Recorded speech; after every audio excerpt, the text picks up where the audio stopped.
closing a file, super important, especially when we're writing to it.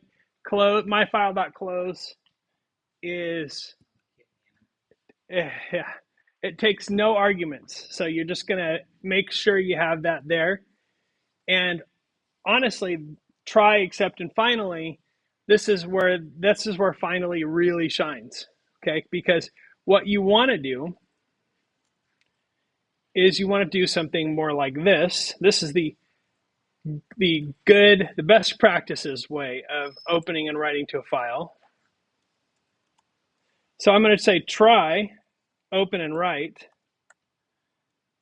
And the accept is I couldn't write to the file. And finally should be myfile.close. Because what you want to happen there, I'm interested to know why that's being highlighted there.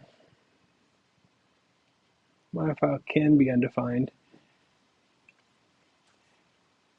So it probably wants this.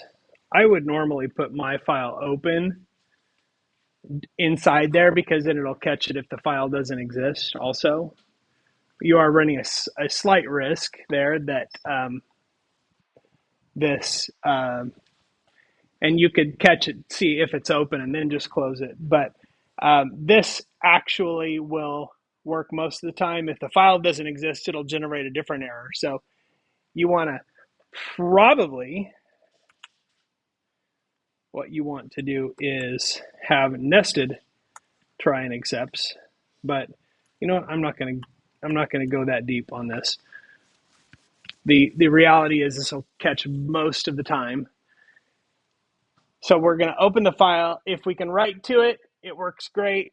If it says, if we can't write to it, it generates an error, then we can't write to the file. And then no matter what happens, and this is the moral of the story, the file gets closed no matter what. That's really what you want.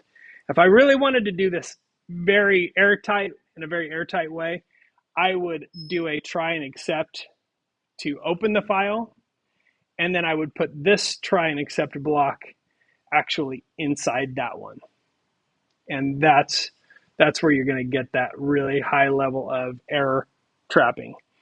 But I don't want to get things too confused on going down that road. So I'm just going to keep it at that simple level today.